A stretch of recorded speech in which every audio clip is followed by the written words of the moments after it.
Hello, welcome to you all. So in my previous video, I give a small intro of the chapter Advent of the Europeans into India. But in today's video, I am going to discuss about Advent of the English into India from the same chapter. So our today's topic is Advent of the English into India. So let us understand Advent of the English into India step by step. So firstly, after Portuguese war happened, English also started discovering new sea route to India, and for the first time Francis Drake in the year 1580 able to circumnavigate the globe and discover new sea route to India. After a few years, that is in the year 1584, Ralph Fitch, another Englishman, came to India and Burma and bring honor and glory to his countrymen. John Mildenhall in the year 1599 came with a petition letter from the Queen Elizabeth. Elizabeth was the Queen of England. He came with a petition letter and achieved some trade privileges from Emperor Akbar. In the year 1608, James I, the King of England, sent William Hawkins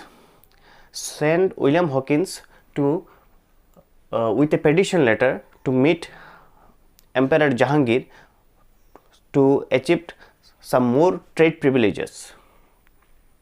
William Hawkins got permission to establish factories at Surat, English settlement and factories at Surat. So he came in Surat port.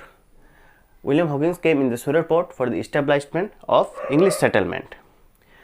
William Hawkins stayed in the Mughal Deccan for almost 2 years and tried his best to achieve more trade benefits from Emperor Jahangir, but Emperor Jahangir rejected all his requests. In the year 1615, King James I sent Sir Thomas Roy. Sir Thomas Roy was an English merchant. He came to meet Jahangir. Although he was not successful to convince Emperor Jahangir for doing trading and business, but he got permission to establish more factories at Surat. After that, the English did business in other places of India also. So now in the year 1715, John Sherman was a leader of an English delegation, an English representative. He came to meet Emperor Farrokshire with a new fresh proposal for trading. Emperor Farrokshire that time was suffering with a very painful disease.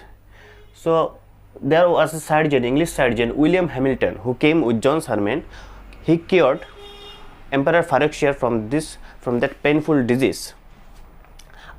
As a reward for curing this painful disease, the English got 3 imperial firmans from the Emperor Farrokshire and also duty-free trade in Bengal, subject to an annual payment of rupees 3000 annually.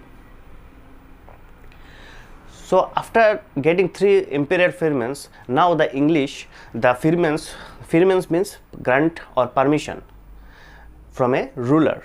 So now the English got the power like Magna Carta. Their firmans now was regarded as a Magna Carta. Magna Carta means their rights to do trading in India. So after successful establishment of factories and doing trade in India, now the English were ambitious for political powers also. So they took the advantage of the growing enmity, hatred and weakness among the Indian rulers and tried their best to establish English rule in India. In the year 1611, the company founded its first trade center at Mausulipatam. After a few years, in the year 1636, company founded its second trade center at Armagao. In the year 1639, the company shifted its trade center from Armagao to nearby place of Madras. After that, since then, Bombay was regarded as a head office of East India Company. In the year 1690, Job Charnock, a company officer, acquired Jamindari right over Govindapur, Sutanuti and Kaligata. in a treaty with the Nawab of Bengal. For that, Job Charnock gave an annual payment of rupees 1200 and he established trade center there.